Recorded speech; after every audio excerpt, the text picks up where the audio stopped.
Nous sommes en train d'apprendre sur l'enseignement concernant le livre des Éphésiens. Et nous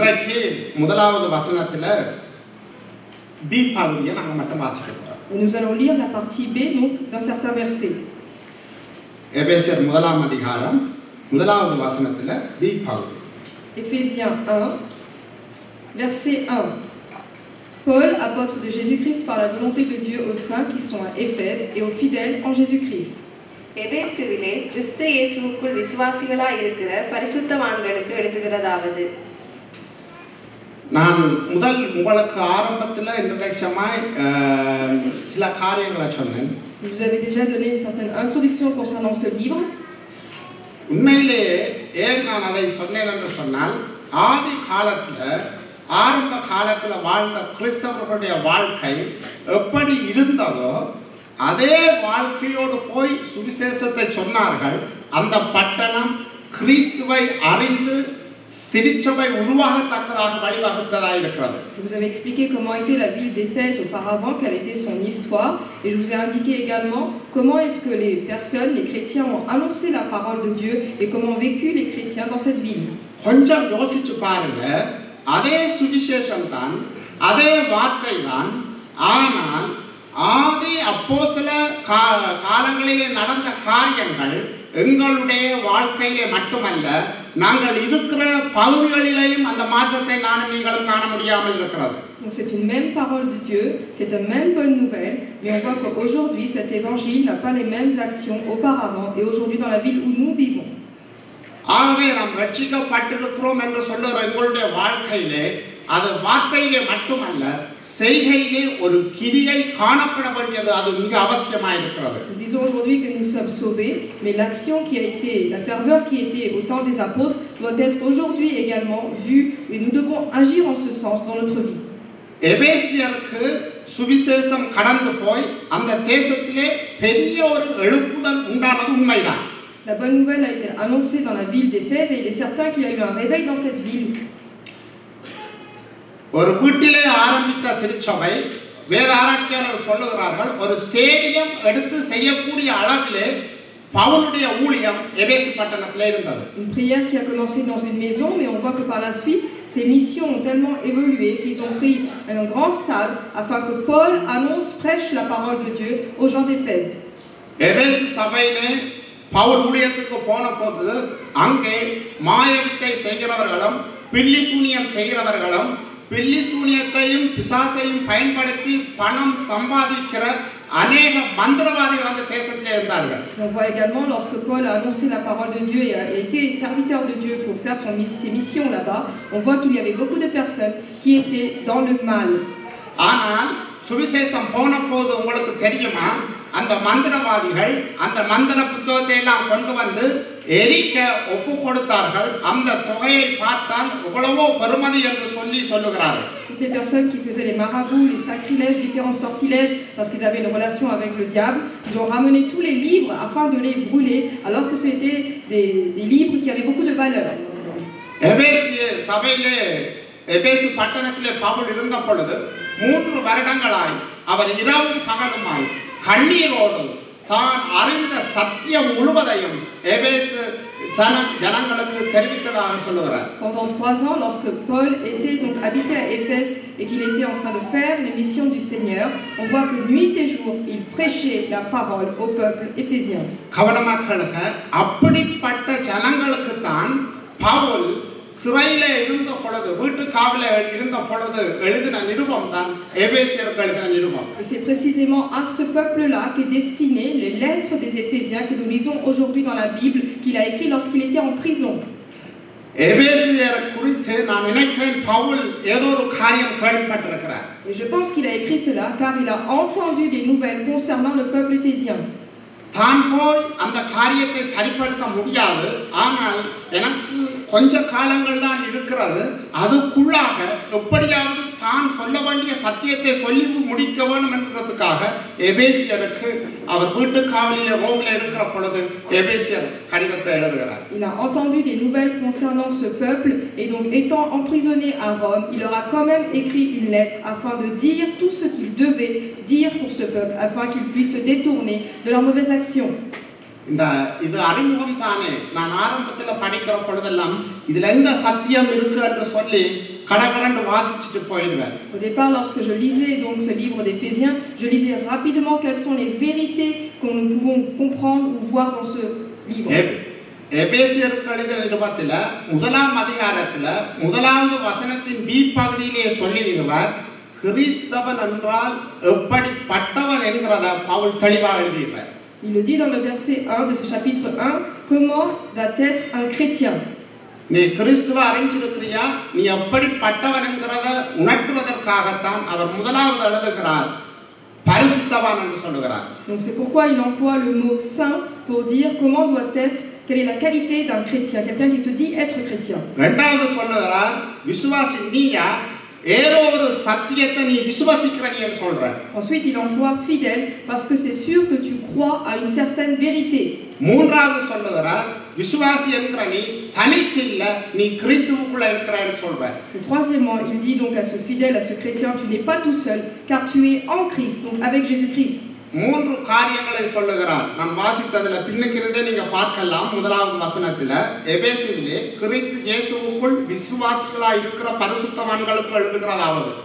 Donc on voit qu'il dit trois choses dans ce chapitre 1 verset 1. Paul, apôtre de Jésus-Christ par la volonté de Dieu, aux saints qui sont à Éphèse et aux fidèles en Jésus-Christ. நான் பின்னுக்கிருந்து வருகிறேன். விசுவாசி என்கிறவன் யார்? பரிசுத்தவான். Qui sont les fidèles? Donc ce sont les saints. விசுவாசி என்கிறவன் யார்? அவன் தேவனுடைய சத்தியங்களை விசுவாசிக்கிறவன். Qui est celui qui est fidèle? Celui qui croit en la parole de Dieu. விசுவாசி என்கிறவன் யார்?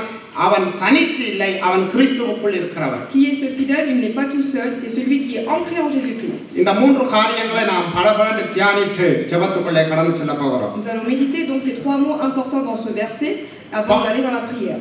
பவுலுடைய நிருபங்களிலே நீங்கள் பார்க்கலாம், பரிசுத்தவான் என்கிற வார்த்தையை அவர் அடிக்கடி பயன்படுத்தி இருப்பார். Dans les épîtres écrits par Paul, on peut voir qu'il emploie souvent le mot saint. நீங்கள் இன்றைக்கு இதில் இருக்கிற தேவ பிள்ளைகள் ஒவ்வொருவரும் நீங்கள் கவனமாக இந்த காரியத்தை கேட்க வேண்டும். Et donc c'est avec vigilance et attention que chaque enfant de Dieu doit lire donc ces épîtres. நான் வேத வசனங்கள் வாசிக்க மாட்டேன், ஏனென்றால் இன்னும் ஒரு சரியா எங்களுக்கு இருக்கிற டைம் வந்து ஒரு 40 நிமிஷம் இருக்குது. அதுக்குள்ள நான் வேத வசனத்தை வாசிக்கிறதை குறைத்து வேத வசனத்தை சொல்லுவேன், புரிந்து கொள்ளுங்கள். Donc je vais moins lire les versets, mais je vais plus vous donner les explications qui sont liées à ces versets que vous pouvez donc noter et lire chez vous.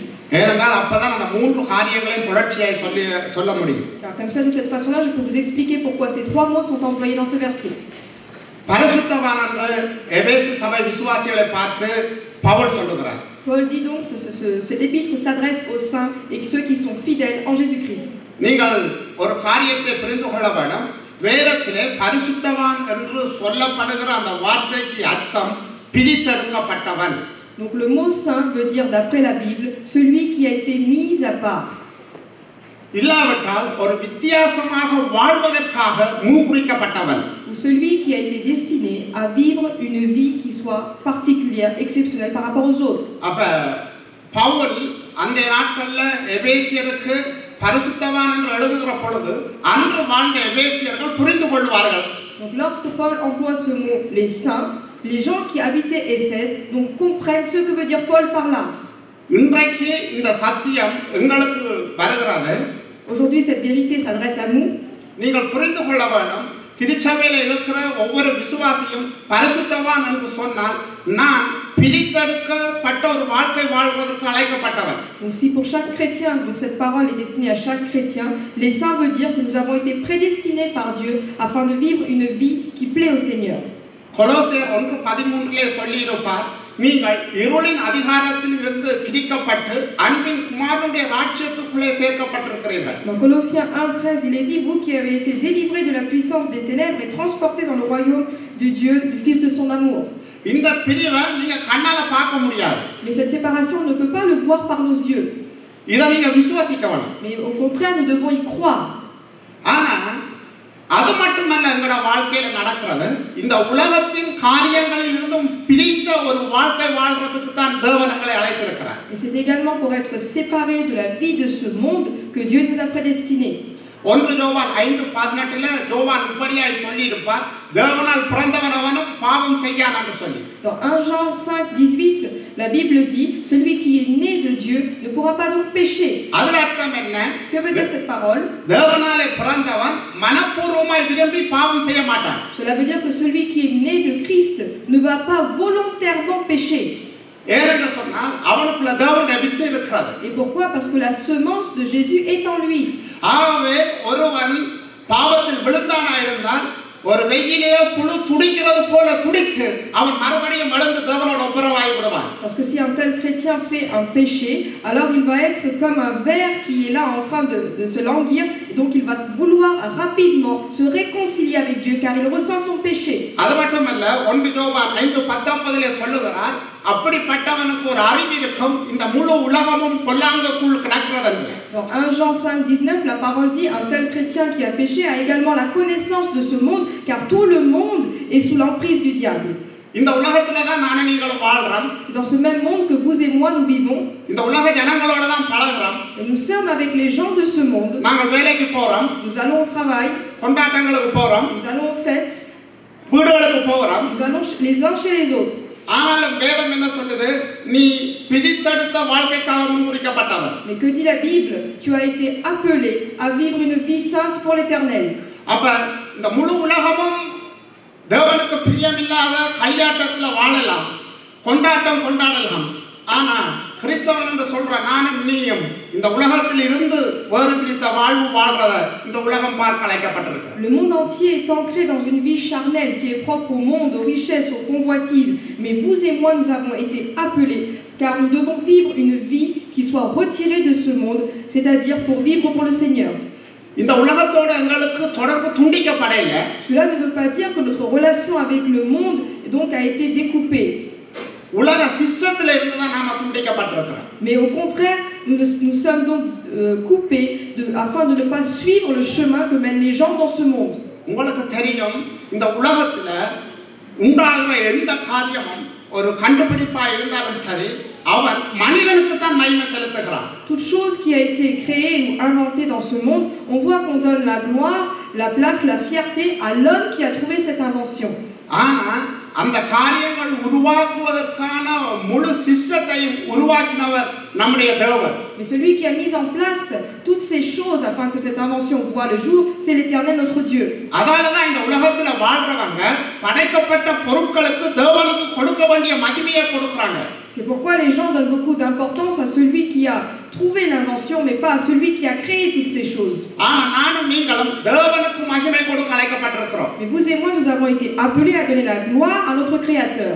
எங்கட வாழ்க்கையில எவ்வளவு பெரிய உயரத்துக்கு நானும் நீங்களும் போனாலும் இந்த மகிமையும் எனக்கு கிடைத்த எல்லாம் தேவனிடத்தில் வந்தது. தேவனுக்கே மகிமை என்று சொல்லக்கூடியவர்களாய் நானும் நீங்களும் இருக்க வேண்டும். Parce que vous et moi, quelle que soit notre évolution dans notre vie, toute gloire, nous sommes amenés à dire que toute gloire et toute grâce m'a été donnée par l'Éternel.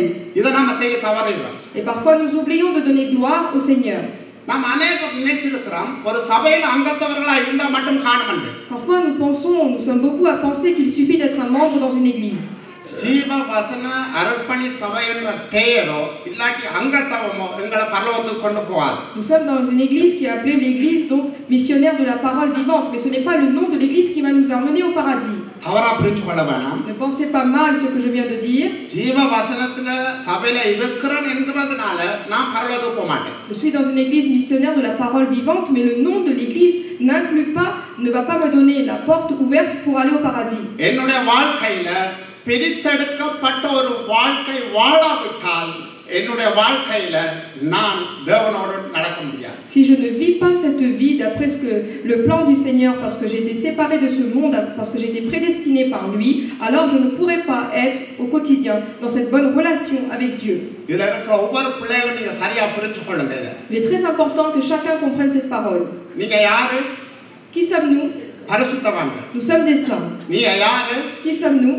பரிசுத்தவான்கள். Nous sommes des saints. நீங்க யாரு? Qui sommes-nous? பிரித்தெடுக்கப்பட்டவர்கள். Nous sommes des personnes prédestinées par le Seigneur. இந்த உலகத்தின் அந்தகாரத்திலிருந்து பிரிக்கப்பட்டிருக்கிறீர்கள். Nous avons été séparés de la puissance du mal donc, qui est ancrée dans ce monde. இந்த உலக காரியங்களிலிருந்து பிரிக்கப்பட்டிருக்கிறீர்கள். Nous avons été séparés des choses qui sont propres au monde. பெற்றோர் இங்க अनेक நேரங்களில நாம் இத மறந்து இந்த உலகத்தோட ஒத்த காரியங்கள் செய்ய நாம அதிகம் பேர் நாம தீவிரிக்கிறோம். Mais nous parents, nous oublions souvent ces choses et nous nous liguons donc au chemin de ce monde afin de vivre comme les mondains. இத சொல்லுற நான் என்னுடைய பிள்ளைகள் இப்ப சின்ன பிள்ளைகள். Aujourd'hui je parle, mes enfants sont jeunes. அவங்க வளர்ந்து அவங்க திருமணமாகற பொழுது நான் எப்படி நடப்பேன்ன்றது அப்பதான் எனக்கு தெரியும். Mais lorsque ces enfants grandiront et ils seront suffisamment grands pour se marier, à ce moment-là seulement je vais voir comment eux ils sont en train de diriger leur vie. இதே நான் சொல்றேன்டா. Pourquoi est-ce que je vous le dis? பெற்றோர் நீங்க கவனமா கேளுங்க. Afin que les parents écoutent bien. எங்கள பிள்ளைகளுக்கு pour nos enfants. நாங்க பிரிக்கப்பட்ட ஒரு வாழ்க்கை வாழ்றதுக்கு தான் தேவன் முன்குறிச்சிருக்கிறார் என்று கற்றுக் கொடுக்க வேண்டியது நானும் நீங்களும் தான். C'est à nous parents d'apprendre, d'enseigner aux enfants que nous avons été séparés dans ce monde et prédestinés par le Seigneur pour vivre une vie qui plaît au Seigneur. இஸ்ரவேல் ஜனங்கள் இதுக்கு சரியா அழகா ஒரு உதாரணமா சொல்லலாம். Et on peut donner un exemple donc concernant le peuple d'Israël. இஸ்ரவேல் ஜனங்கள் சந்ததி சந்தியா இன்று மட்டும் அவர்களுடைய பிள்ளைகள் தங்களுக்கு நியமித்த அந்த நியாய பிரமாணத்தின் அடிப்படையில தான் வாழ்ந்து கொண்டிருக்கிறாங்க. Aujourd'hui le peuple d'Israël de génération en génération sont toujours en train de suivre ce que leur a dit la loi. பழைய ஏற்பாட்டை நீங்க படிச்சு பார்த்திருப்பீங்க. தேவன் ஜனங்களை அழைக்கிற பொழுது இந்த உலகத்துல எத்தனையோ கூட்ட ஜாதி ஜனங்கள் இருந்தாங்க. Nous voyons dans l'Ancien Testament quand vous lisez, il y avait différentes tribus, différents peuples qui vivaient dans ce monde. அப்ப இஸ்ரவேல் ஜனங்களை குறிப்பா அழைக்கிறாரு. ஆபிரகாம் அழைக்கிறாரு. நான் உன்னதத்திலிருந்து ஒரு பரிசுத்த சந்ததியை இந்த உலகத்துல கொண்டு வரேன். Mais Dieu appelle particulièrement dans le peuple d'Israël un homme qui s'appelle Abraham et lui dit je ferai de toi une nation sainte.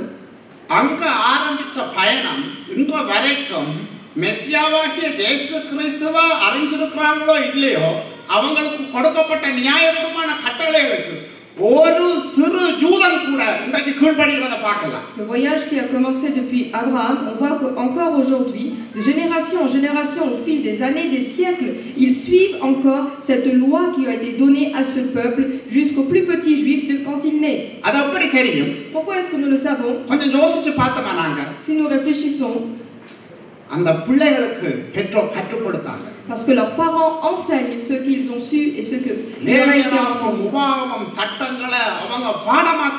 Lévitique, Deutéronome, toutes les lois qui sont inscrites dans ces livres, c'est à eux de les apprendre par cœur.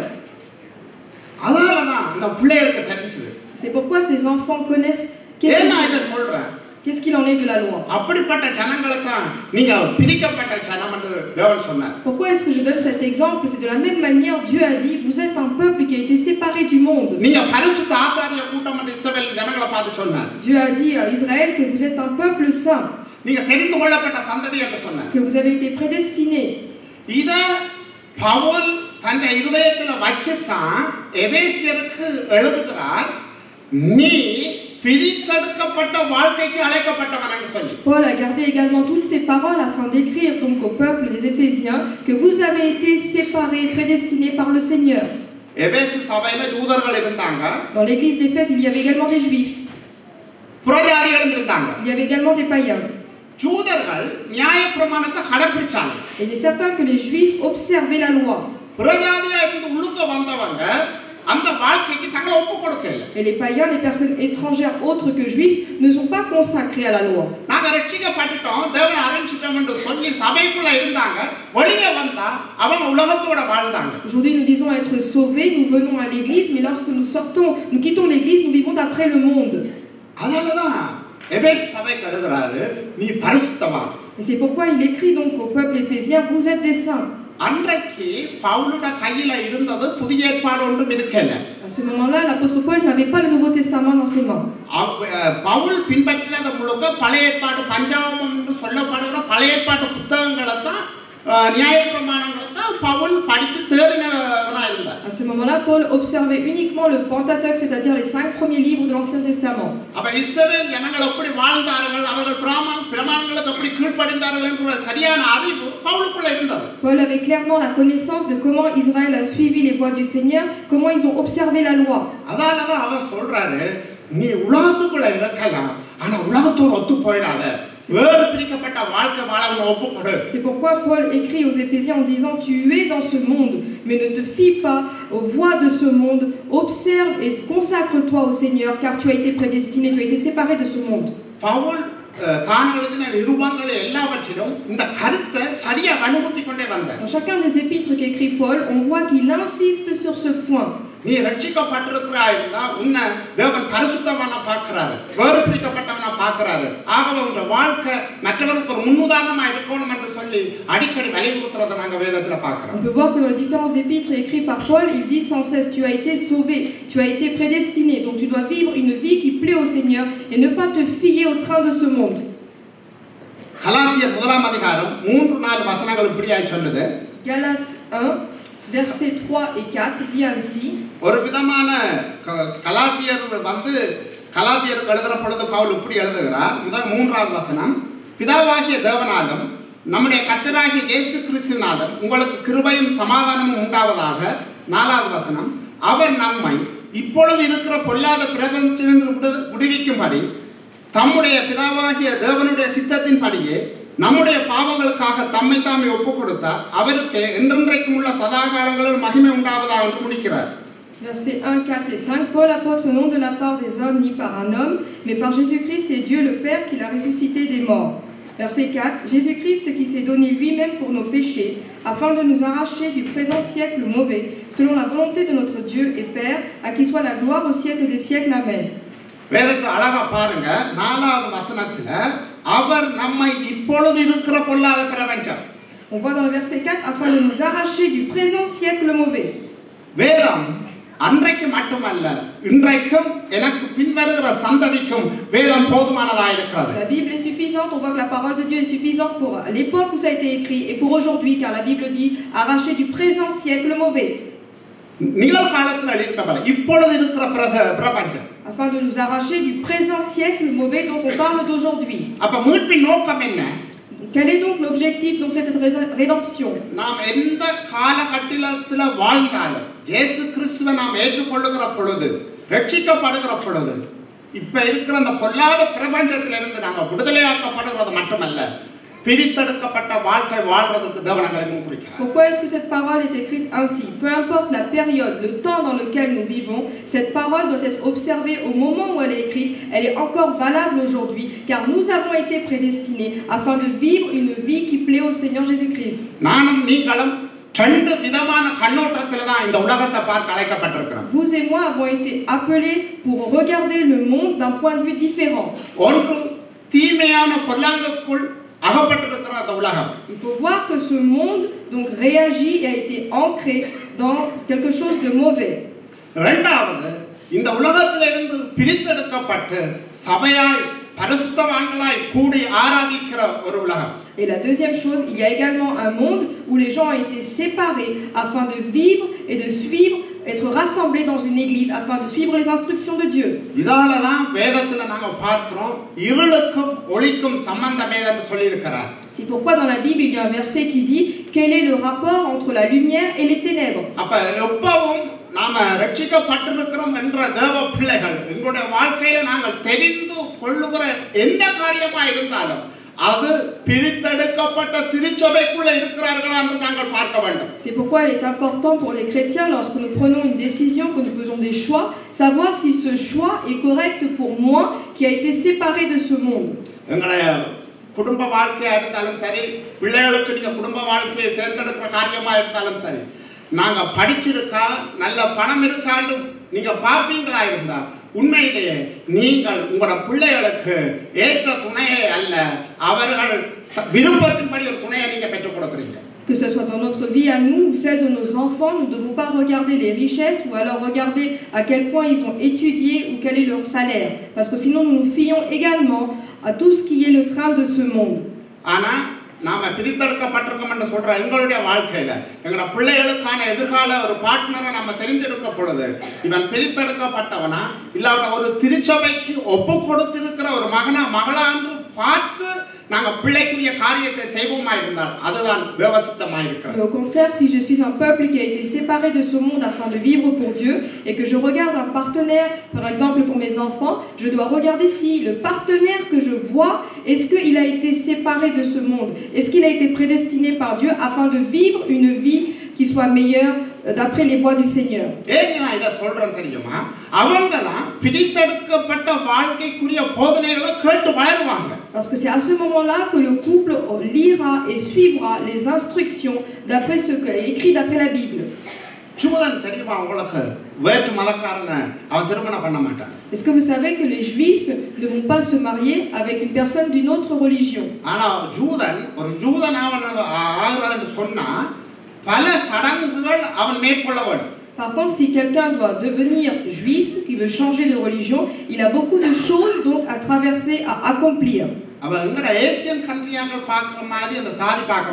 Il ne regarde pas les castes comme font les personnes asiatiques.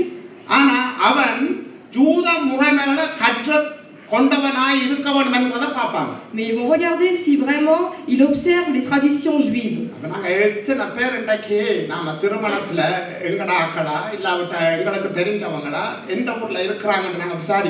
Aujourd'hui, pour un mariage, nous posons beaucoup de questions de quelle ville sont-ils, quelles sont leurs habitudes, quels sont les noms des familles, qu'est-ce qu'ils font.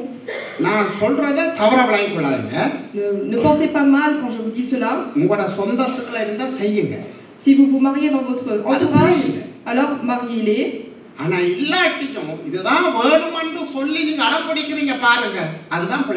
Mais lorsqu'il y a dans votre entourage, mais que vous ne voulez pas et que vous souhaitez vraiment un seul choix qui soit mis à part, alors je pense que c'est dans l'insistance que vous êtes.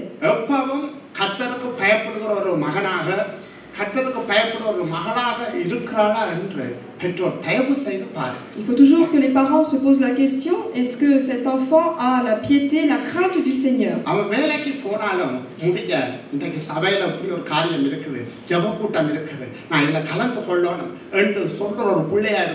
Est-ce que c'est un enfant qui est plein de piété, qui se dit après le travail, je dois aller aux réunions de prière, ou est-ce que je dois aller aux réunions qui sont faites à l'église? வேதத்தின்படி அவங்க தங்களோட வாழ்க்கையை ஒப்பு கொடுத்து சரிப்படுத்துவாங்க தங்களோட வாழ்க்கையில காரியங்களை செய்வாங்க. Les enfants qui pensent de cette manière-là, même si toute personne rencontre des problèmes dans sa vie, au fil des problèmes, ils sauront également se reconcentrer, se centrer sur le Seigneur afin d'arranger leurs problèmes et chercher Dieu de tout leur cœur. இப்படி வளராத பிள்ளைகள் என்ன செய்வாங்க தெரியுமா? ஏதாவது பிரச்சனை வந்த உடனே நாட்டு சட்டம் இப்படி சொல்லுது, நாட்டு கலாச்சாரம் இப்படி சொல்லுதுன்னு சொல்லி வேதம் எங்களுக்கு காண்பிக்கிற கலாச்சாரத்தை விட்டு நாட்டு கலாச்சாரத்துக்குள்ள போயிடுவாங்க. Et celui qui ne grandit pas dans le Seigneur, qui n'a pas les bonnes habitudes qu'on a dans la vie spirituelle, dès qu'il y a un problème, va regarder que dit la loi de ce pays, que dit la culture de ce pays, et va se tourner vers les cultures de ce monde. C'est la culture biblique que nous devons approprier dans notre vie aujourd'hui. Je ne suis pas quelqu'un qui est contre les cultures.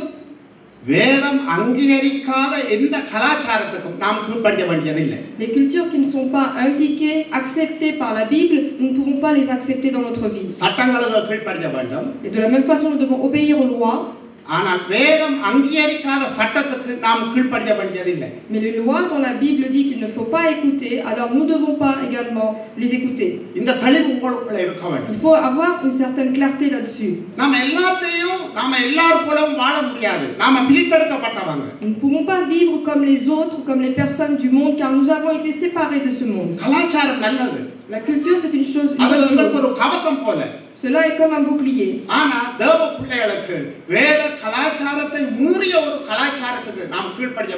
Mais il faut savoir que nous ne pouvons pas suivre une culture qui soit au-delà de la culture biblique. Ce que la Bible dit être mal, nous n'avons pas à observer ces lois.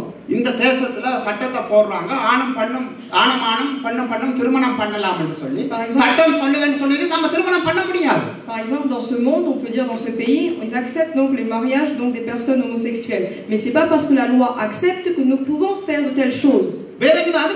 Parce que la Bible n'accepte pas une telle chose.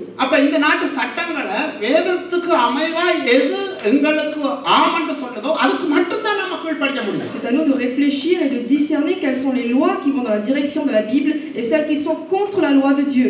ஆகவே பிரித்தெடுக்கப்பட்ட வாழ்க்கைன்றது எங்களோட வாழ்க்கையில ஒவ்வொரு காரியத்திலையும் கவனமாய் நான் நீங்கள் வாழ்க அழைக்கப்பட்டிருக்கிறோம். Étant prédestinés par le Seigneur, c'est à vous et moi d'être attentifs et de faire attention afin de suivre uniquement ce que dit la Bible. ஆகவே இந்த காரியத்தை எங்களோட வாழ்க்கையில நாம கடைபிடிக்க அழைக்கப்பட்டிருக்கிறோம். Et donc nous sommes appelés à suivre les instructions qui sont indiquées. ரெண்டு காரியத்தை நீங்க புரிஞ்சு கொள்ளணும். ஒரு பிரித்தெடுக்கப்பட்டவனுக்குள்ள நடக்கிற காரியம். Donc il faut comprendre deux choses qui se passent dans quelqu'un qui est séparé de ce monde. ஒரு விசுவாசி பரிசுத்தவானா இருக்கிறான், அவன் எப்படி என்றதை நீங்க புரிஞ்சு கொள்ள வேண்டும். Un chrétien est saint et comment peut-il l'être?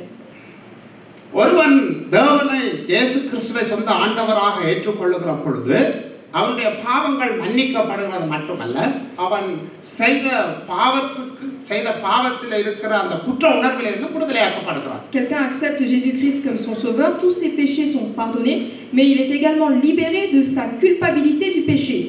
எபேசியருக்கு அந்த காலத்துல அது சரியா தெரிஞ்சிருக்கும். Et à cette époque-là, les Éphésiens avaient bonne connaissance de cette vérité.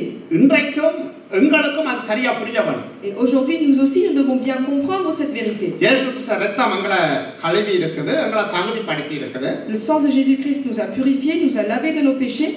இருளின் ராஜ்யத்திலிருந்து எங்களை விடுதலையாக்கி தேவனுடைய அன்பின் ராஜ்யத்துக்குள்ள நாம கொண்டு வந்திருக்கிறது. Il nous a également libérés du royaume des ténèbres et nous a emmenés dans le royaume du Fils de son amour. ஆனா நம்ம பாவம் செய்த பொழுது தேவனுக்கு நிக்கிறதுக்கு தகுதியற்றவர்களாக இருந்த முன்னே, Et auparavant, lorsque nous avons péché, nous n'avons pas la qualité d'être devant le Seigneur. ஆனா ரட்சிக்கப்பட்டதுக்கு பின்பு, தேவன் அறிந்ததுக்கு பின்பு, இரத்தத்தால கழுவப்பட்டதுக்கு பின்பு நாம தைரியமா தேவனிட்ட கிட்ட சேரோம். Mais après être sauvés, après avoir été lavés par le sang de Jésus-Christ, aujourd'hui nous avons la certitude que nous pouvons revenir dans la présence de Dieu. இது ஒரு காரியம். Et donc ça, c'est une chose. இன்னொரு காரியம், Il y a une autre chose. பாவத்தின் மாசில இருந்து நாம விடுதலையாக்கப்பட்டிருக்கிறோம். Nous avons également été libérés de la masse du péché. அது என்ன? Qu'est-ce que cela veut dire? நாம தேவனுக்கு முன்பாக நிக்கிறதுக்கு அந்த தகுதியை இயேசு கிறிஸ்து ரத்தம் எங்களுக்கு தந்திருக்குது. Parce que grâce au sang du Seigneur Jésus-Christ, nous avons été lavés afin d'être debout dans la présence du Seigneur.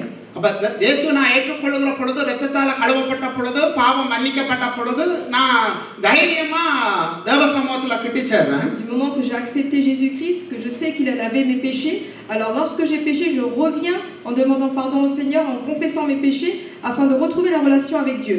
நீ ஒன்றை புரிஞ்சு கொள்ள வேணும். நாம பாவத்துல இருந்த பொழுது ரட்சிக்கப்படுறதுக்கு முன்பதாக பாவம் தேவனுக்கு முன்பாக நிற்கிற தகுதியை மட்டும் எங்களுக்கு இழக்க செய்யல, எங்களோட முழு சரீரமும், எங்களோட ஆவி ஆத்மா முழு சரீரமும் அந்த பாவத்தினால பாதிக்கப்பட்டு தான் இருந்தது. Auparavant, lorsque j'étais pécheur, avant d'être sauvé, avant d'avoir le salut de Dieu, ce n'est pas seulement moi qui avais péché, mais c'est mon esprit qui était dans le mal, dans le péché, également mon âme et aussi toute ma chair qui était dans le péché. ஆகவே நாம இயேசு ரத்தத்தால கழுவப்பட்டு நம்ம ரட்சிக்கப்பட்ட உடனே தேவனுடைய சமூகத்துல அந்த நிற்கிற தைரியம் மாத்திரமல்ல, எங்களுடைய உள்ளான மனுஷன், நீங்க காணாத பகுதி, உள்ளான பகுதியில் சொல்லப்படுகிற ஆவி ஆத்மா சரீரமும் அது பரிசுத்தமாக்கப்பட்டிருக்கிறது.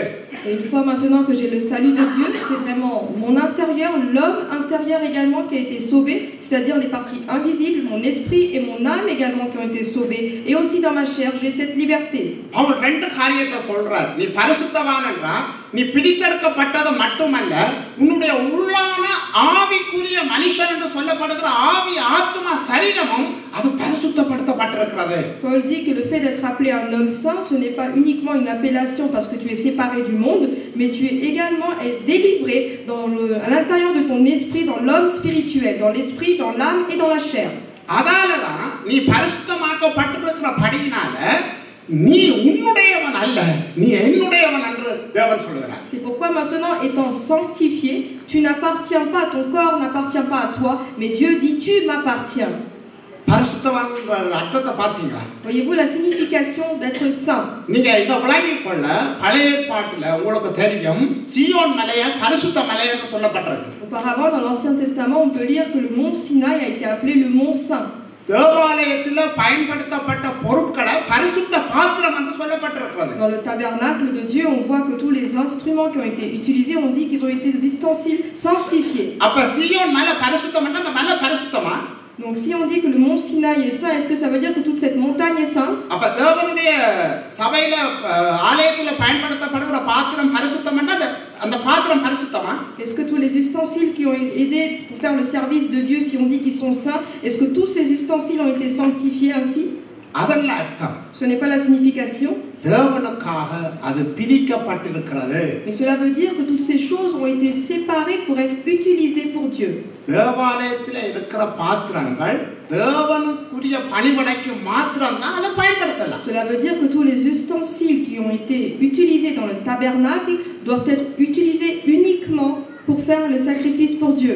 ஆசாரியன் நினைக்க கூடாது இன்றைக்கு வீட்டை ஒரு பாத்திரம் குறையுது நம்ம தேவாலயத்தில் இருக்கிற பாத்திரத்தை கொண்டு போய் சாம்பார் ரசம் வைப்போம் என்று சொல்லி ஆசாரியன் நினைக்க முடியாது. Le sacrificateur ne pouvait pas donc penser et faire ainsi parce qu'il manque un ustensile chez lui, prendre l'ustensile du tabernacle pour le ramener chez lui et cuisiner.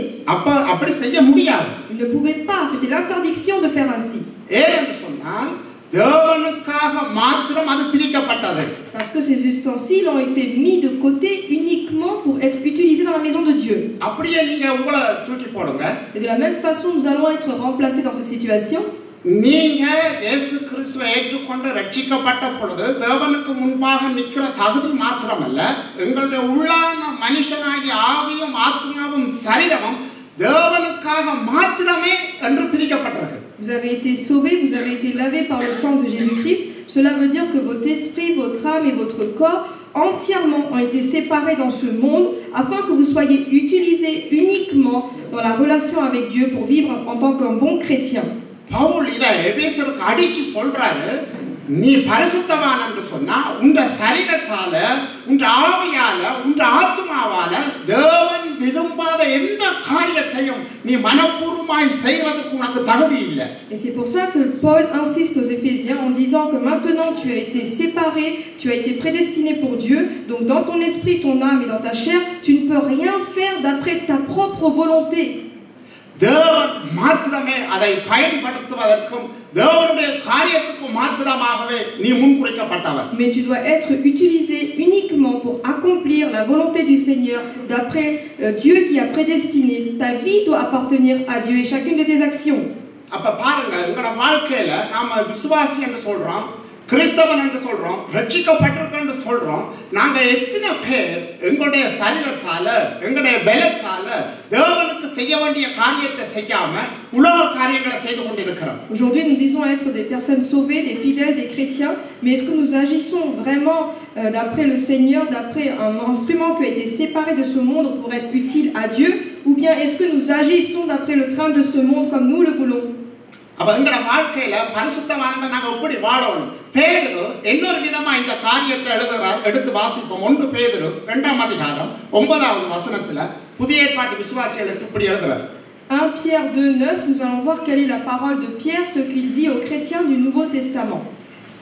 Vous, au contraire, vous êtes une race élue, un sacerdoce royal, une nation sainte, un peuple acquis, afin que vous annonciez les vertus de celui qui vous a appelé des ténèbres à son admirable lumière. உங்களை அந்த காலத்தினின்று தம்முடைய ஆச்சரியமான ஒளியிடத்திற்கு வரவழைத்தவருடைய புண்ணியங்களை அறிவிக்கும்படிக்கு தெரிந்து கொள்ளப்பட்ட சந்ததியாயும் ராஜரீக ஆசாரிய கூட்டமாயும் பரிசுத்த ஜாதியாயும் அவருக்கு சொந்தமான ஜனமாயும் இருக்கிறீர்கள். ஆமென். எல்லாரும் எடுத்துக்கொள்ளுங்க. 1 பேதுரு 2ஆம் அதிகாரம் நாம் எல்லாரும் சேர்ந்து 1 Pierre chapitre 2 verset 9. எல்லாரும் சேர்ந்து இந்த வசனத்தை Nous வாசிப்போம். allons lire ce verset ensemble. எல்லாரும் படிச்சிட்டீங்களா? நான் எல்லார்கிட்ட தான் கேட்கிறேன். எடுக்காத வரைக்கும் நான் வாசிக்க மாட்டேன். நான் இதுல இருந்து கத்தி கொண்டிருக்கிற ஒரு பிரயோஜனம் இல்லை. நீங்க ஆறு, நீங்க எப்படிப்பட்டவங்க அதைத்தான் வேதம் சொல்லுது. பேதுரு எழுதுறாரு, நீங்க சும்மா இருந்துட்டு போக அழைக்கலப்பா, நீ ஒரு பரிசுத்த ஜாதி, பரிசுத்த ஜனம், தேவனுக்கு சொந்தமானவர்கள் என்று அவர் அடிச்சு எழுதுறாரு. நம்ம சேர்ந்து வாசிப்போம் எல்லாரும். 1 பேதுரு 2ஆம் அதிகாரம் 9வது வசனம் வாசிப்போமா சத்தமா எல்லாரும்? Vous, au contraire, vous êtes une race élue, un sacerdoce royal, une nation sainte, un peuple acquis, afin que vous annonciez les vertus de celui qui vous a appelé des ténèbres à son admirable lumière.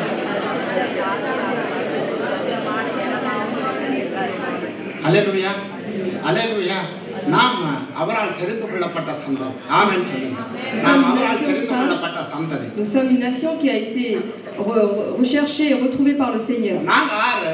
ராஜரீக ஆசாரிய கூட்டம். La Bible dit que nous sommes un sacerdoce royal. நாம் யாரு? பரிசுத்த ஜாதி. Nous sommes une nation sainte. நாம் யாரு? அவருக்கு சொந்தமானவர்கள். Nous sommes un peuple qui appartient au Seigneur. தேவனுக்கு சொந்தமானவர்கள். Nous sommes un peuple qui appartient à Dieu. நீங்க உங்க அம்மா அப்பாவுக்கு பிள்ளைகள் சொந்தமானவர்கள் என்று சொன்னாலும் முதலாவது நீங்க தேவனுக்கு சொந்தமானவர்கள். Même si vous dites les enfants que vous appartenez au Père, தேவன் உங்களை பரிசுத்தமுள்ளவர்களாய் பார்க்கிறார். vous appartenez premièrement au Seigneur car Dieu vous voit comme des saints. அப்படிப்பட்ட ஒரு வாழ்க்கைக்காக தான் தேவன் எங்களை அழைச்சிருக்கிறார். Et c'est pour une telle vie que nous avons été prédestinés. பவுலுடைய ஆதங்கமும் பேதுருடைய அந்த இதயத்தின் துடிப்பு என்ன தெரியுமா? La ferveur de Paul et l'entendement de Pierre, vous savez ce que ça a été?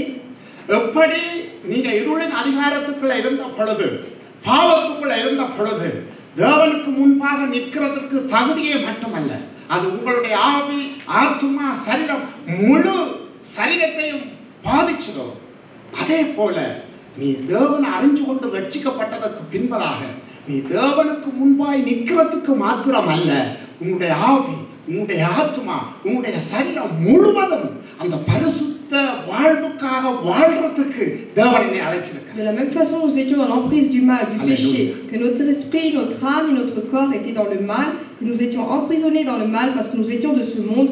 Du moment que l'Éternel nous a prédestinés, nous a séparés afin d'être une nation sainte, aujourd'hui dans notre esprit, dans notre âme, dans notre corps, notre homme intérieur a été libéré du mal afin d'être sanctifié, d'être un peuple qui vit pour le Seigneur.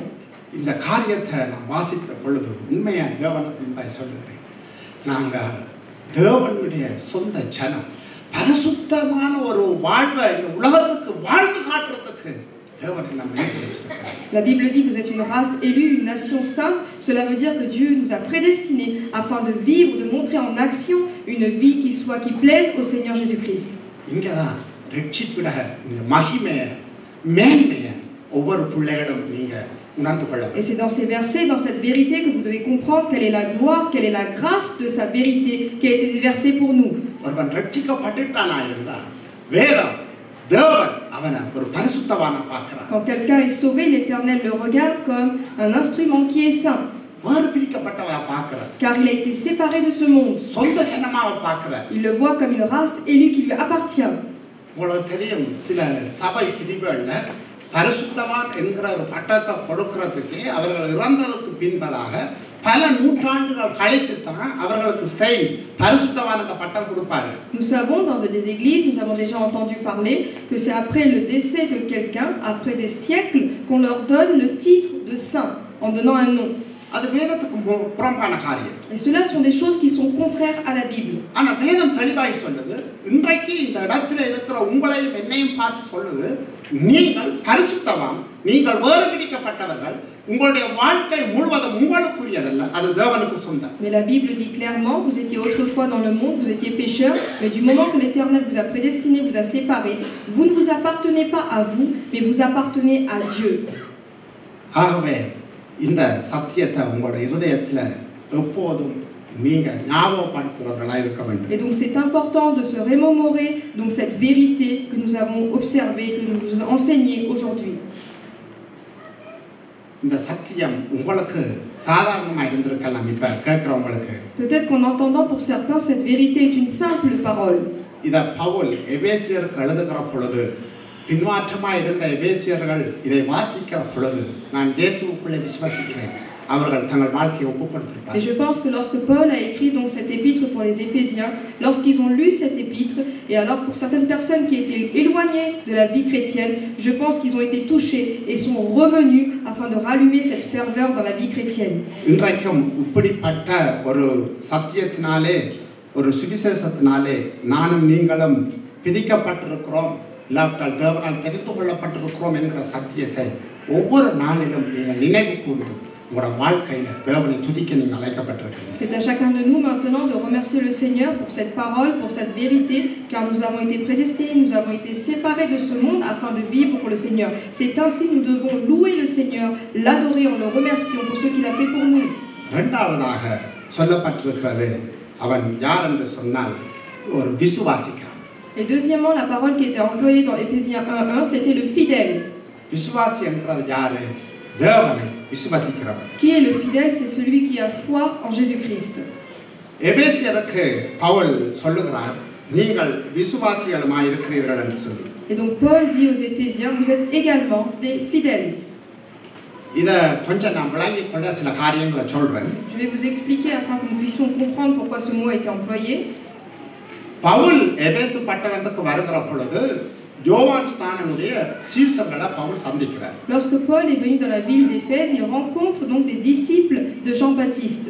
யோவான் ஸ்நானன் உங்களுக்கு தெரியும், இயேசு கிறிஸ்துவினுடைய வருகைக்கு வழியை ஆயத்தப்படுத்தினவன், மனம் திரும்புங்கள் என்று பிரசங்கம் செய்தவன். Nous savons qui est Jean-Baptiste, c'est celui qui a prêché la parole, l'évangile de Dieu avant Jésus-Christ et qui a dit repentez-vous car le royaume des cieux est proche. கவனமாக கேளுங்க, இந்த ரெண்டு காரியம் சீக்கிரமா சொல்லி முடிச்சுதான். மனம் திரும்புங்கள் என்று சொல்லின பொழுது அங்க மனம் திரும்பினது ஆரம்பிச்சு கேட்டா பரிசேயர் சதுசேயர் எல்லாரும் வந்து நான் என்ன செய்ய வேண்டும் என்று சொல்லி ஞானஸ்நானத்துக்கு ஒப்பு கொடுத்தாங்க. Lorsque donc Jean-Baptiste a dit cette parole repentez-vous, les sadduciens et les pharisiens sont venus auprès de Jean-Baptiste pour demander qu'est-ce que je dois faire et ils ont été baptisés. யோவான் ஸ்நானகன் கொடுத்த ஞானஸ்நானம் மனம் திரும்புதலுக்குரிய ஞானஸ்நானம். Le baptême qui a été donné par Jean-Baptiste, c'est un baptême de repentance. அப்படி அந்த மனம் திரும்புத ஞானஸ்நானத்தை பெற்ற ஒரு 12 சீஷர்கள் பவுல் சந்திக்கிறார். Et donc ces 12 disciples qui ont été baptisés par Jean-Baptiste donc ont été rencontrés par Paul. நீங்க வீட்டை போய் அப்போஸ்தலர் நடவடிக்கைகள் 19வது அதிகாரத்தை தயவு செய்து வாசிச்சு பாருங்க. Vous pouvez donc lire chez vous Actes chapitre 19 afin de comprendre ce que je dis. அப்போஸ்தலர் நடவடிக்கைகள் அந்த காரியங்களை நீங்க வாசிச்சு பார்த்தா தெரிஞ்சு கொள்ளுவீங்க. யோவான் ஸ்நானகன் மனம் திரும்புதலை குறித்து சொன்னதால பவுல் கேட்கிறான், நீங்கள் ஞானஸ்நானம் எடுத்த பொழுது பரிசுத்த ஆவியை பெற்றுக்கொண்டீர்களா? Et donc Paul pose la question, mais alors lorsque vous avez été baptisé, aviez-vous reçu le Saint-Esprit? அவங்க சொல்றாங்க பரிசுத்த ஆவியானவர் எங்களுக்கு தெரியாது. Et donc les disciples répondent, mais nous ne savons pas qui est le Saint-Esprit. அப்ப பவுல் இயேசு கிறிஸ்து இந்த உலகத்துக்கு வந்த காரியத்தையும் அவர் 3 வருஷம் ஊழியம் செய்து மரித்து 3ஆம் நாளிலே உயிரோடு எழுந்து பிதாவின் வலது பார்சத்தில் வீற்றிருந்ததையும் பரிசுத்த ஆவியானவர் பொழியப்பட்டதையும் சுவிசேஷமாக சொல்லியிருக்கார். Et donc à ce moment-là, Paul leur répond en expliquant Jésus-Christ, comment il est né donc sur terre, comment il a vécu 33 ans, comment il a fait le ministère de Dieu pendant 3 ans et demi, comment il est mort sur la croix et ressuscité, et comment le Saint-Esprit a été donné en ce temps-là. ஏன் விசுவாசிகள் என்று சொன்னா தெரியுமா? யோவான் மனம் திரும்புங்கன்னு சொன்ன உடனே அவங்க விசுவாசித்தானே மனம் திரும்பினாங்க. Pourquoi est-ce qu'il emploie ce mot fidèle? Parce que lorsqu'il a dit repentez-vous, ces personnes ont eu foi dans cette parole et ils ont pris le baptême d'après cette parole. ஆனா அந்த சீஷர்கள் மனம் திரும்பி இருந்தபடினால இவர் சொன்ன சுவிசேஷத்தை ஏற்றுக்கொண்ட உடனே திருப்பி அவங்க ஞானஸ்நானம் எடுக்கிறாங்க. Mais on voit qu'à ce moment-là, lorsqu'ils ont écouté cette bonne nouvelle, ils se repentent à nouveau et donc prennent le baptême. இந்த சத்தியத்தை சரியா புரிஞ்சு கொள்ளுங்க. ஒரு சபையில ஞானஸ்நானம் கொடுத்துட்டு அந்த ஞானஸ்நானம் சரியில்லைன்னு இன்னொரு சபையில எடுக்கக்கூடாது.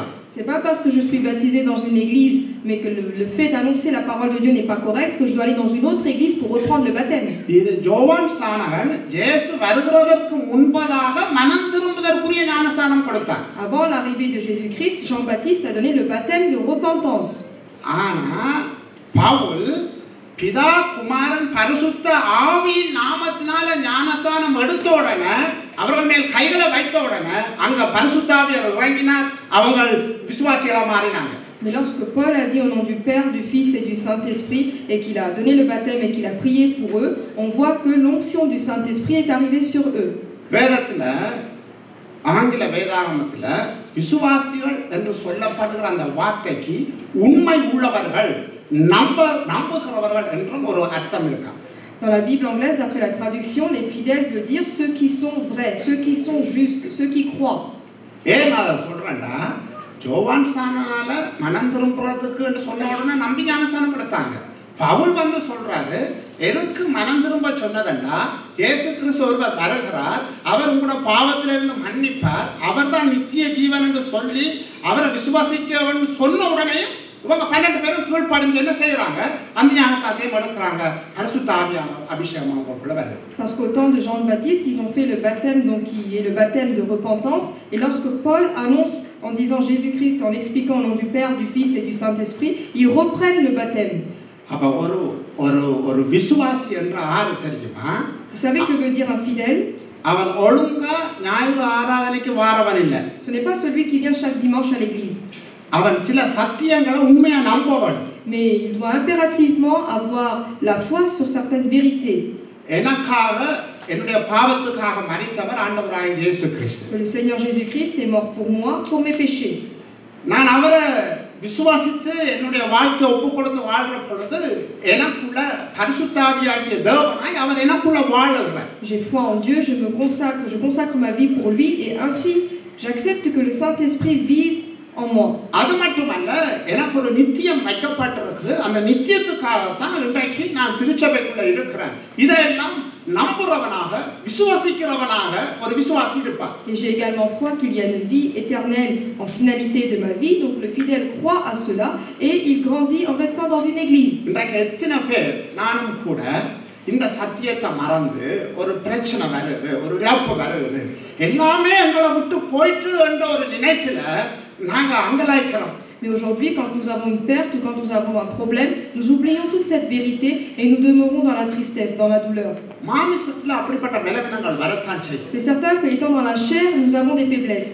ஆனா சகோதரர் சொன்னது போல ஜெபம் தேவனோட நல்ல உறவு இருந்தபடியா மறுபடியும் எங்களோட வாழ்க்கை கட்டப்பட கட்ட கிருபை செய்யும். Mais comme le frère a indiqué, la prière est une chose importante dans notre vie parce qu'avec la prière, nous pouvons reconstruire notre relation avec Dieu. நாங்க அந்த துக்கத்துல நாங்க அழிச்சு போக மாட்டோம். Parce que dans la tristesse, dans la douleur, nous n'allons pas être anéantis. துக்கத்தின் மத்தியிலும் தேவனை மகிமைப்படுத்துகிற ஒரு இருதயத்தை கர்த்தர் எங்களுக்கு தந்திருவார். Parce que malgré la tristesse, Dieu te donnera une certaine joie dans ton cœur. இதுதான் ஒரு விசுவாசி என்கிறவனுடைய வாழ்க்கை என்கிறதை நீங்க புரிஞ்சு கொள்ளலாம். Et voilà quelle est la vie d'un fidèle, comment il va réagir en toute situation. விசுவாசி என்ற ஆளு தேவன் செய்து முடித்த காரியங்களை உறுதியாய் நம்புகிறவன். Le fidèle c'est qui? C'est celui qui croit en toute chose que Dieu a accompli pour lui. இத நீங்க மறந்து போ. Il a une foi qui est ferme et nous ne devons pas l'oublier. மூன்றாவது யாரு? அவன் கிறிஸ்துவுக்குள் இருக்கிறவன். Et le troisième point, c'est celui qui est en Jésus-Christ. Pavul எப்பவும் விசுவாசிகளை தனிச்சு பார்க்கல. Paul n'a jamais séparé les fidèles les uns des autres. அவர் எழுதின நிருபங்களில திருப்பி வருகிற ஒரு வார்த்தை, நீ கிறிஸ்துவுக்குள் இருக்கிறவன், கிறிஸ்துவால் பிடிக்கப்பட்டவன், கிறிஸ்துவால் முன்குறிக்கப்பட்டவன் என்கிற வார்த்தை திரும்ப வரும். Dans chacun des épîtres écrits par Paul, Paul répète ainsi: tu as été prédestiné pour Dieu, tu as été prédestiné, ta vie a été prédestinée pour le Seigneur Jésus-Christ. எப்பவும் உங்களோட வாழ்க்கையில ஒன்று நினைச்சுக்கொள்ளுங்க, நீங்க எப்ப இயேசுவை சொந்த இரட்சகராக ஆண்டவராக ஏற்றுக்கொண்டுட்டீங்களோ அந்த நிமிஷத்திலே இருந்து எப்படி யோவான் சானது சீசர்களை பவுல் கையை வைத்த பொழுது பரிசுத்த ஆவியால் நிரப்பப்பட்ட அனுபவம் வெளியரங்கமாக தெரிஞ்சது. இன்றைக்கு அந்த வெளி அரங்கமான காரியம் இல்லாமல் இருக்கலாம், சத்தியம் மாறாது. இயேசு கிறிஸ்து பரிசுத்த ஆவியாகிய தேவன் உங்களுக்குள்ளே வாசம் பண்ண வந்துட்டார். De la même façon que Paul a mis les mains et donc a donné l'onction du Saint-Esprit au nom du Père, du Fils et du Saint-Esprit. Même si aujourd'hui les choses ne sont pas toutes visibles à l'œil, aujourd'hui le Saint-Esprit vit parmi vous. Et donc c'est à vous de le croire. C'est à nous d'avoir une foi. Il faut savoir qu'en toute situation, nous n'avons jamais été abandonnés.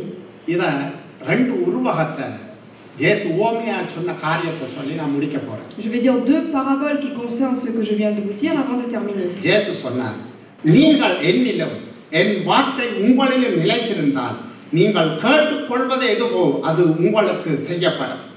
Ce que je vous commande, c'est de vous aimer les uns les autres. Jean 15, 17. Regardez quelle est la relation qui est indiquée ici. Vous en moi et moi en vous. Verset 7. Si vous demeurez en moi et que mes paroles demeurent en vous.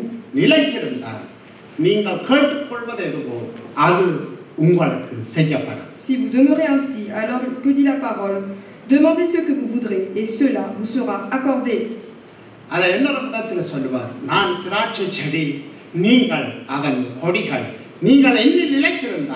மிகுந்த கனிகளை கொடுப்பீர்கள் என்று சொல்வார். Et de la même façon, les versets 1 et 2, il dit tout serment qui porte du fruit, il les monte afin qu'il porte encore plus de fruits.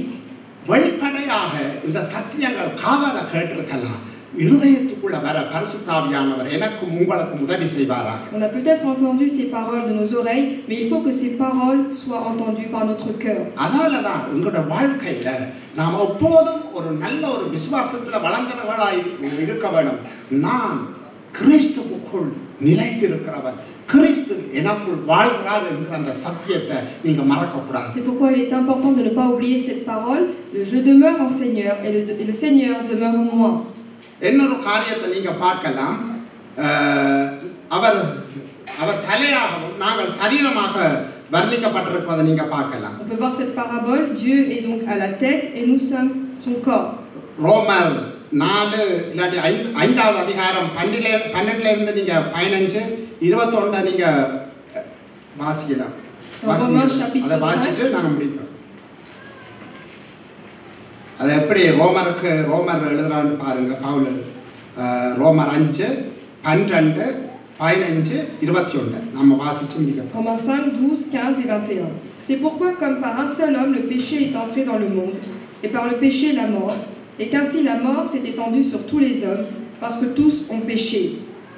Mais il n'en est pas du don gratuit comme de l'offense, car si par l'offense d'un seul il en est beaucoup qui sont morts, à plus forte raison, la grâce de Dieu et le don de la grâce venant d'un seul homme, Jésus-Christ, ont-ils été abondamment répandus sur beaucoup. Verset 21. Afin que comme le péché a régné par la mort, ainsi la grâce régna par la justice pour la vie éternelle, par Jésus-Christ notre Seigneur. இப்படியாக ஒரே மனுஷனாலே பாவமும் பாவத்தினாலே மரணமும் உலகத்திலே பிரவேசித்தது போலவும் எல்லா மனுஷரும் பாவம் செய்தபடியால் மரணம் எல்லாருக்கும் வந்தது போலவும் இதுவும் ஆயிற்று. ஆனாலும் மீறுதலின் பலன் கிருபை வரத்தின் பலனுக்கு ஒப்பானதல்ல. எப்படியெனில் ஒருவனுடைய மீறுதலினாலே அநேகர் மரித்திருக்க தேவனுடைய கிருபையும் இயேசு கிறிஸ்து என்னும் ஒரே மனுஷனுடைய கிருபையினாலே வரும் ஈவும் அநேகர் மேல் அதிகமாய் பெருகி இருக்கிறது. ஆதலால் பாவம் மரணத்துக்கு ஏதுவாக ஆண்டு கொண்டது போல கிருபையானது நம்முடைய கர்த்தராகிய இயேசு கிறிஸ்துவின் மூலமாய் நீதியினாலே நித்திய ஜீவனுக்கு ஏதுவாக ஆண்டு கொண்டது. பாருங்க, இதுல தெளிவா ஒரு விஷயத்தை சொல்ல வர ரோமர்களுக்கு என்னன்னு சொன்னா, மனு வர்க்கத்திலே எல்லாருக்குமே தலையாய் இருந்தது கிறிஸ்துவுக்கு முன் ஆதாம். Celui qui était à la tête de tous les hommes auparavant, c'était qui? Des êtres vivants, donc des hommes, c'était Adam. அதனாலதான் இன்று வரைக்கும் இந்த பூமியில பிறக்கிற ஒவ்வொரு பிள்ளைகளும் பாவத்திலே பிறக்கிறார்கள் என்று வேதம் சொல்லுகிறது. C'est pourquoi la Bible dit que toute personne qui est enfantée, tout enfant qui naît sur terre, naît dans le péché. நீங்கள் ரட்சிக்கப்பட்ட தாய் தகப்பனாய் இருந்தாலும் கூட பிறக்கிற பிள்ளை பாவத்திலே தான் பிறக்கிறது. Même si les parents sont sauvés, tout enfant qui naît dans ce monde naît dans le péché, dit la Bible. அதை தெளிவாய் எழுதுகிறார். ஆதிகாலம் முதல் இந்த உலகத்தில் தேவன் இல்லாத ஜனங்கள் ஒவ்வொருவரும் பாவத்திலே இருக்கிறார்கள். அவர்களுக்கு தலையாய் இருக்கிறது ஆதாம். Depuis le commencement, donc toutes ces personnes sont nées dans le péché et celui qui est à la tête de ces êtres humains, donc c'est bien Adam. ஆனால் மறுபடியும் பிறந்தவர்களுக்கு நாம் ஆதாம் தலையில இருந்தது, நாங்கள் கிறிஸ்து எங்களுக்கு தலையாய் வருகிறார், நாம் அவருக்கு அங்கமாய் மாறுகிறோம். Et dans notre renaissance, on voit que celui qui est la tête pour nous, donc c'est Jésus-Christ, et nous devenons les membres de Jésus-Christ. அதனாலதான் எங்கட பிள்ளைகள் நாங்க ரட்சிக்கப்பட்டிருக்கிறதால பிள்ளைகள் ரட்சிக்கப்பட்டுட்டாங்கன்னு இல்லை.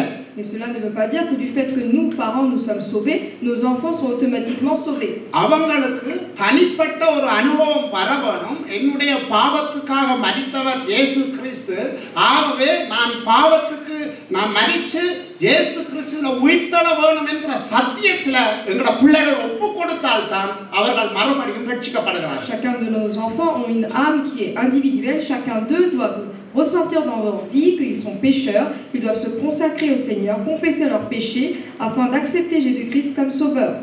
பிள்ளைகளுக்காக படிக்க வேணும், பிள்ளைகள் நல்ல பிள்ளைகளா இருக்கணும் என்று ஜெபிங்க. அதோட ஒரு ஜெபத்தை செய்யுங்க. ஆண்டவரே, இந்த பிள்ளை பாவத்தை உணர்ந்து இந்த பாவ வாழ்க்கையிலிருந்து விடுதலையாக்குறவர் இயேசு கிறிஸ்து என்கிற அந்த சத்தியத்தை உண்மையா ஏற்றுக்கொள்ளத்தக்கதாக இந்த பிள்ளையை தொடுங்க என்று பெற்றோர் நாங்கள் பிள்ளைகளுக்காக ஜெபிக்க வேண்டும். Il est bien que nous prions pour les études de nos enfants, pour leur réussite scolaire, leur parcours, mais il est aussi important de prier afin que l'âme de notre enfant puisse ressentir qu'il est pécheur, qu'il puisse confesser ses péchés et marcher dans la voie du salut. அந்த அனுபவத்துக்குள்ள பிள்ளைகள் வந்து ரட்சிக்கப்பட்டால் நானும் நீங்களும் பயப்படவே தேவையில்லை. நிச்சயமாய் அந்த சுவிசேஷத்தின் மேன்மை அந்த பிள்ளைகளுடைய வாழ்க்கையில அவர்கள் தேவனுடைய முன்குறித்தலுக்கு நேராக அவர்களை நடத்தி கொண்டே போய் L'enfant doit vivre cette expérience spirituelle afin de reconnaître qu'il est pécheur, de reconnaître qu'il est important d'obtenir le salut. C'est pour cela dans sa vie, même lorsqu'il grandira, il n'abandonnera pas les chemins du Seigneur et comprendra quelle est la voie qui mène à Dieu. அதாலதான் மனம் திரும்புதலுடைய ஒரு அனுபவம் எங்கள் ஒவ்வொருவருக்கும் தனிப்பட்ட விதத்திலே நடக்கப்பட வேண்டிய காரியம். C'est pourquoi se repentir, c'est une chose individuelle qui doit opérer dans notre vie à chacun. அப்படி உண்மையாய் நாம் பாவத்துக்கு மரித்தவர் இயேசு கிறிஸ்து இந்த கொடூரமான இந்த பிடியில இருந்து என்னை விடுவிக்கிறதற்கு சுவிசேஷம் மாத்திரம்தான் ஒன்று என்று நம்பி விசுவாசிச்சு நானும் நீங்கள் மனம் திரும்பி இருப்போமானால் நிச்சயமாய் நாம் ரட்சிப்பை கொண்டாடுகிறவர்களாய் மாறுவோம். Jésus-Christ est mort pour mon péché, pour tous mes péchés. C'est par lui, par cette bonne nouvelle, en ayant la foi sur cette bonne nouvelle, en confessant mes péchés, je pourrai atteindre cette vie du salut. Et c'est cela qui nous apportera la joie dans notre vie chrétienne. Nous allons donc être debout. தேவ சமூகத்திலே இவ்வளவு நேரமும் பொறுமையாக தேவனுடைய வார்த்தையை கேட்டதுக்காக நிச்சயமாக கர்த்தர் ஆசீர்வதிப்பார். L'Éternel bénit chacun de nous qui avons écouté la parole de Dieu. ஏனென்றா எனக்கு தெரியும் பாசப்பிரசங்கி கேட்க கீழே இருந்து இவ்வளவு நேரம் கேட்கறது இவ்வளவு பிரச்சனை இல்லைன்னு எனக்கு தெரியும். Je sais qu'il est difficile d'entendre la parole de Dieu pendant un long moment. ஆகவே நாம் சத்தியத்தை கற்றுக்கொண்டிருக்கிறோம். Mais nous avons donc maintenant appris ce que dit la vérité. இந்த சத்தியங்கள் உங்களுக்கு விளங்கி இருக்கும் என்று நான் கிறிஸ்துவுக்குள்ள நான் விசுவாசிக்கிறேன். J'ai foi que chacun de nous avons compris la parole de Dieu, la vérité. எபேசியர் 2ஆம் அதிகாரம் 7வது வசனத்துல பவுல் இப்படியாய் சொல்லுவார், கிறிஸ்துவுக்குள் நம்மை அவரோட கூட எழுப்பி உன்னதங்களிலே அவரோட கூட உட்காரவும் செய்திருக்கிறார். Dans Éphésiens 2:7, la Bible dit en Jésus-Christ afin de montrer dans les siècles à venir l'infinie richesse de sa grâce par sa bonté envers nous en Jésus-Christ.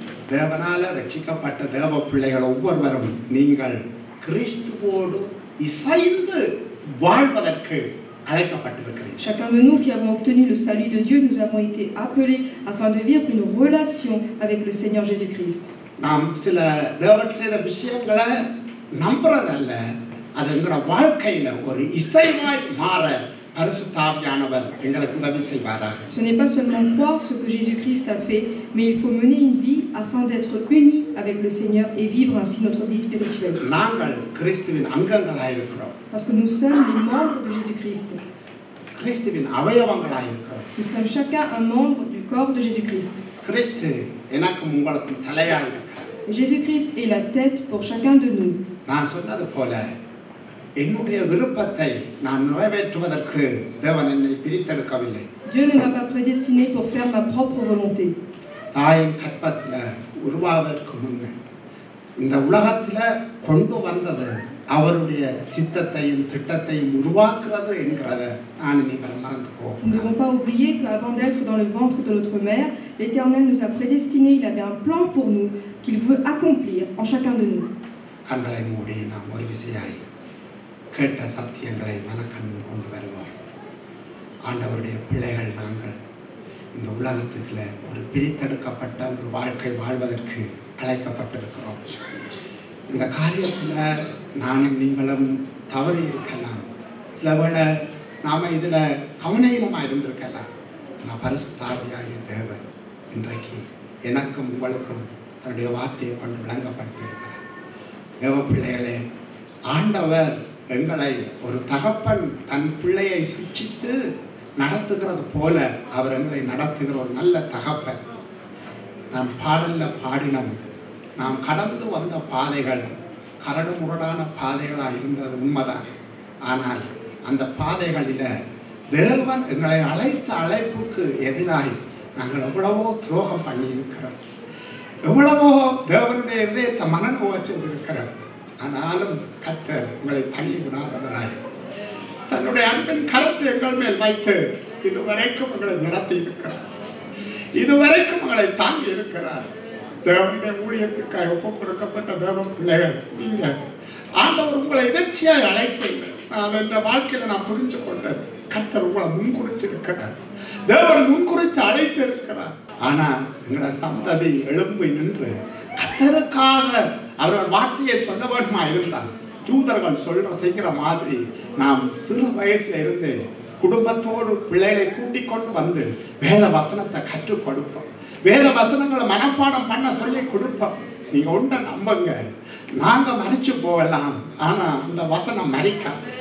அது 30, 60, 100 பலன் கொடுக்கும். சரித்திரம் இதை நாங்க பார்க்கிறோம், சரித்திரத்தை பார்க்கிறோம் இன்றைக்கு. ஆனா எங்களோட வாழ்க்கையில இதை செய்யறதுக்கு நாம கவனமா இல்லாத ஒரு நிமிஷம் மன்னிப்பு கேட்ட ஆண்டவரே, எங்களோட அசதிகளை எங்களோட கவலைகளை ஒரு நிமிஷம் மன்னிக்க ஆண்டவரே. நாங்க எங்களை ஒப்பு கொடுக்கிறோம். நீங்க வந்த பிள்ளைகள் ஆண்டவரே. அப்பா, இந்த பிள்ளைகளை நீங்க உமக்காக வளர்க்கும்படிதான் நீங்க எங்களை கரத்துல தந்தீங்க ஆண்டவரே. உமக்காக வளர்த்துட எங்களுக்கு நல்ல ஞானத்தை தாங்க ஆண்டவரே. இந்த உலக வாழ்க்கையோடு நாங்க ஒத்து போக கூடாது சுவாமி. உலக காரியங்களுக்கு நாங்க வரிக்கணும் ஆண்டவரே. இந்த உலகத்துல தான் இருக்கிறோம், நான் ஒரு வித்தியாசமான வாழ்வுக்கு நான் அழைக்கப்பட்டிருக்கிறேன் என்ற அந்த உணர்வு ஆண்டவரே எங்களுக்குள்ள தாங்கப்பா. ஐக்கியங்கள்ல கலந்து கொண்டு ஜபத்துல உம்மோடு இருக்கிற உறவுல நான் இந்த வருஷம் அதிகமாக வெல்லப்பட எனக்கும் இந்த வார்த்தையை கேட்கிற ஒவ்வொரு பிள்ளைகளுக்கும் ஆண்டவரே ஜபம் இன்பமாய் மாறட்டும் ஆண்டவரே. வேத வசனத்தை வாசிக்க தியானிக்க அந்த சத்தியங்களை புரிஞ்சு கொள்ளக்கூடிய பரிசுத்த ஆவியானவர் நீங்க உதவி செய்வீராக. எப்படி அந்த எபேசு பட்டணத்தில் ஆண்டவரே யோவான் சாமனுடைய வார்த்தைகளை கேட்டு கீழ்ப்படிந்த ஜனம் 12 பேர் ஆண்டவரே, பவுல் போனது பொழுது இயேசு கிறிஸ்துவின் சுவிசேஷத்தை சொன்னது பொழுது அவர்கள் கீழ்ப்படிந்து ஞானஸ்நானம் எடுத்த பொழுது பரிசுத்த ஆவியினாலே நிரப்பப்பட்டது மாத்திரமல்ல, அவர்கள் தேவனுக்காக அந்த ஊழியத்தில் அநேக காரியம் செய்தது போல ஆண்டவரே. உம்முடைய பிள்ளைகளாகிய நாங்களும் இந்த இடத்துல இருக்கிற ஒவ்வொரு பிள்ளைகளும் ஆண்டவரே உம்முடைய நாமத்துக்கு மகிமையாய் செய்யத்தக்கதாக தேவ கிருபையும் பலனும் ஆண்டவரே ஒரு வல்லமையும் பிள்ளைகளை ஆட்கொள்ளட்டும், ஆட்கொள்ளட்டும். ஒவ்வொரு பிள்ளைகளையும் ஆட்கொள்ளட்டும் ஆண்டவரே. ஒவ்வொரு பிள்ளைகளையும் உடைய கரத்தில் எடுத்து பயன்படுத்துங்க சுவாமி, பயன்படுத்துங்க ஆண்டவரே. உம்முடைய சித்தத்தை வெளிப்படுத்துங்க சுவாமி. ஜெபத்துல வெளிப்படுத்துங்க, ஜெபிக்கிற பொழுது வெளிப்படுத்துங்க, வேத வசனங்களை வாசிக்கிற பொழுது வெளிப்படுத்துங்க ஆண்டவரே. ஆண்டவரே நீங்க அப்படியா பிள்ளைகளுடைய வாழ்க்கையில உங்களுடைய நோக்கமும் திட்டமும் நிறைவேற என்றவன் கிருபை செய்யுங்க. எங்களோட சபையில இருக்கிற திருச்சபையில இருக்கிற ஆண்டவரை டீனேஜ் பிள்ளைகளுக்காய் வாலிப பிள்ளைகளுக்காய் நாங்கள் ஜெபிக்கிறோம். கர்த்தர் இந்த பிள்ளைகள் மேல விசேஷித்த அபிஷேகத்தை வையுங்கப்பா. இந்த உலகம் பொல்லாங்களுக்குள் கிடக்குது என்ற அந்த அறிவு பிள்ளைகளுக்குள்ள உண்டாகட்டும். ஆண்டவரே இருளின் அதிகாரத்தில் இருந்து நான் பிரிக்கப்பட்டிருக்கிறேன், அன்பின் குமாரனுடைய ராஜ்யத்துக்குள்ள இருக்கிற இந்த உலகத்துக்கு நான் தான் வெளிச்சம், நான் தான் உப்பு என்று அந்த சத்தியத்தை பிள்ளைகள் அறிந்து கொண்டு ஆண்டவரே உமக்கு சாட்சியாய் வாழத்தக்கதாக பலப்படுத்துங்க. விசேஷித்த ஒரு அபிஷேகத்தை என் தேவன் ஒவ்வொரு பிள்ளைகள் மேலும் போடுவீராக. நாங்கள் செய்த ஊழியம் அல்ல, பிள்ளைகள் இந்த இடத்துல நின்று செய்கிற பொழுது ஆண்டவரே அநேக உள்ளங்கள் உடைக்கப்பட அநேக பாவ உணர்வு அடையத்தக்கதாக அப்படியான ஒரு பரிசுத்த வாழ்வு வாழ்ந்து உமக்கு சாட்சிகளாய் வாழத்தக்கதாக கர்த்தர் கிருபை செய்வீராக. ஒவ்வொரு பிள்ளைகளையும் ஒப்பு கொடுக்கிறோம். புதிதாய் திருமணமான ஒவ்வொரு குடும்பத்தை கரங்களுக்குள்ள ஒப்பு கொடுக்கிறோம். கணவன் மனைவியை கர்த்தர் ஆசீர்வதிங்க. பிள்ளைகள் ஆண்டவரே குழந்தைகள் பிறப்பதற்கு முன்பதாகவே இது கர்த்தர் வந்த குழந்தையாகவே என்னுடைய வாழ்வு அதுக்கு சாட்சியா இருக்க வேண்டும் என்று தன்னுடைய வாழ்க்கையை ஒழுங்குபடுத்தத்தக்கதாக கர்த்தர் கிருபை செய்வீராக. தேவையோடு வந்த ஜனங்களை பாதுகாக்கிறேன்.